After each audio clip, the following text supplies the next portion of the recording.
We are lucky enough to call the winning and wonderful Westgate Las Vegas Resort our home. Right, Barbara? Yes. The ladies love it. We love it.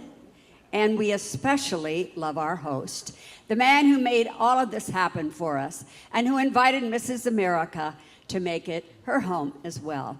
He is the president and chief executive officer of Westgate Resorts, Mr. David Siegel. Oh, there he is.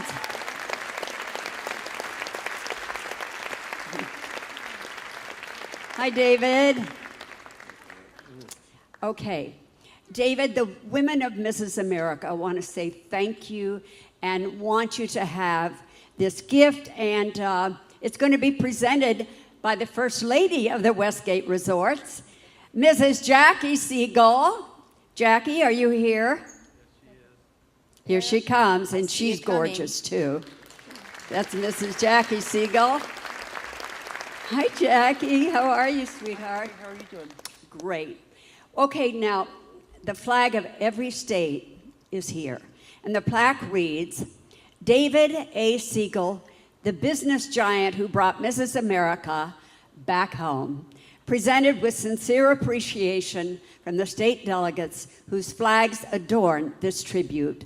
Westgate Las Vegas Resort, September 24th, 2015. David, would you like to say a few words? Congratulations. I would. Welcome to Westgate. It's nice to have Mrs. America back where it started. Was it 38 or 39 years ago? 39 years ago, and they're finally back home. They've been gone a long time. But this is where it all began.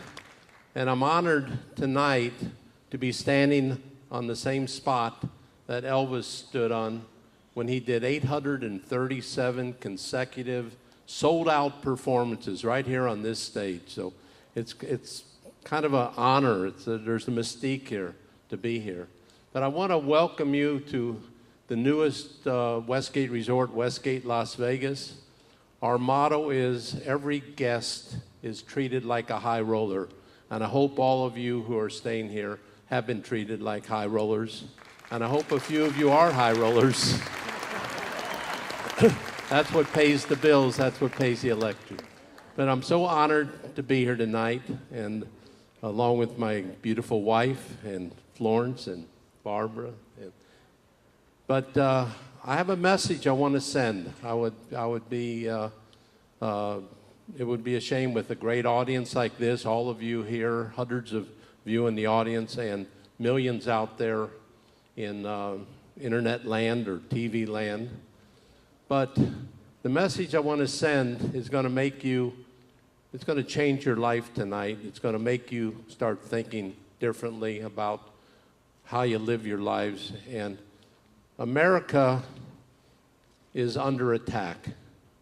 And it's not from ISIS or Iran or Russia or China, but we're being attacked from within. And the enemy is called drug addiction. And very few of you probably even thought about drug addiction unless you're directly affected. But just since this show began, there's been dozens of people who have died of a drug overdose today. Every 4 minutes, someone is dying of a drug overdose. And it's a stigma to it, and it's being swept under the carpet.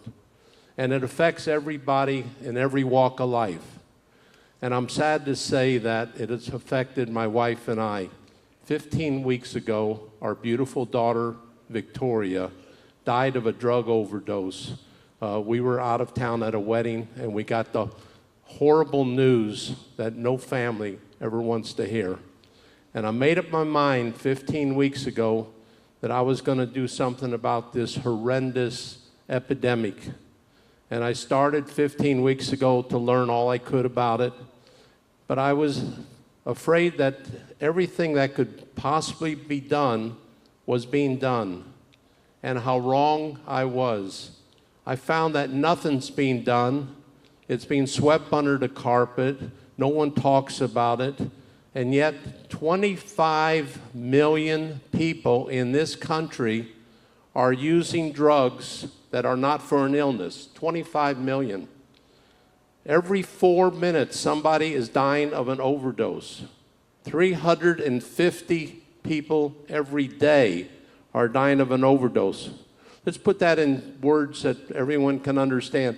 A jetliner is crashing at the airport with 350 passengers every day.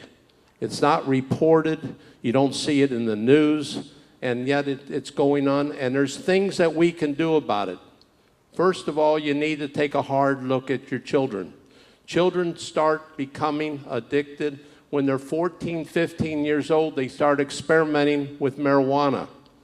If anyone tells you that marijuana is not a gateway drug, I've sat in on dozens of drug addicts telling their life history, and every one of them said 14, 15 years old, they started experimenting with marijuana, and after they got a high, and then they wanted another high, they started using their body got used to marijuana, they started using cocaine and heroin.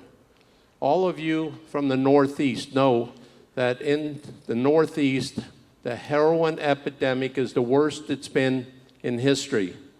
In fact, New Hampshire is the hardest hit state in the country per capita of heroin. But it's spreading all over the country. Heroin usage is up 400%.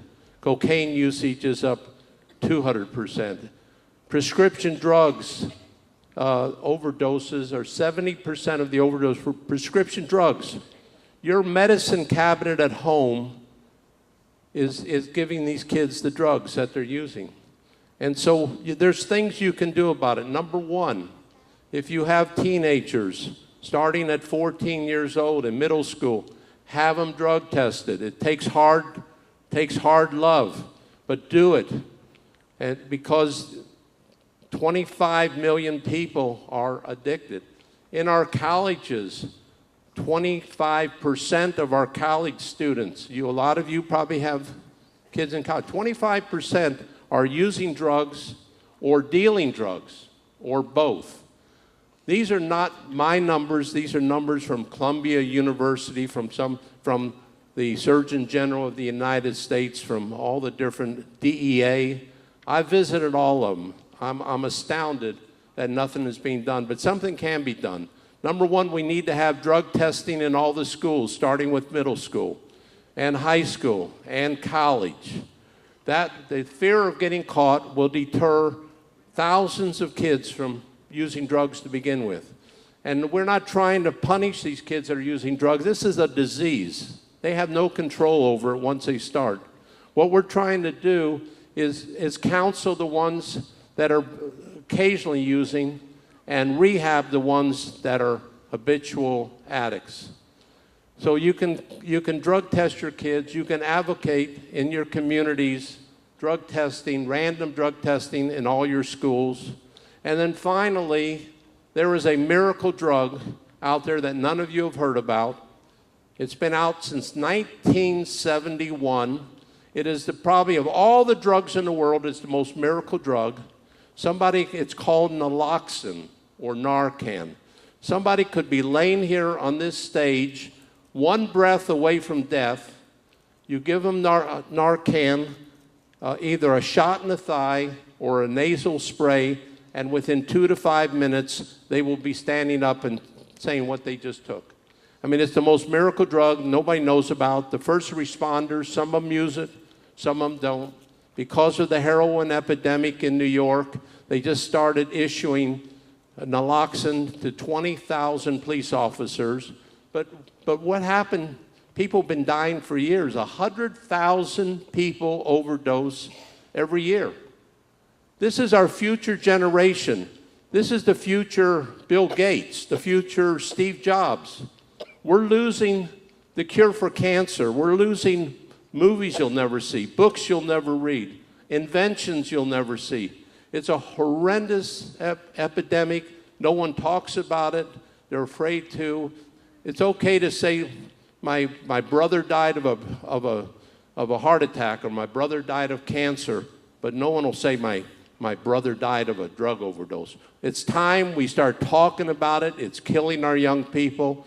And on October 4th, we're having a march in Washington. There's going to be 100,000 to 1 million people there to talk about finally lift the lid on this horrible drug overdose situation. And hopefully in the future, I won't be up here talking next year. I hope I can give you better news. So thank you for listening.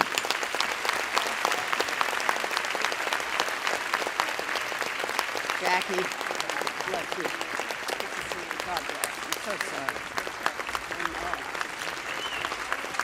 I know. Bravo! Thank you, David. Wow. Thank you, Jackie. Wow, he is quite a speaker. Thank you so much for everything.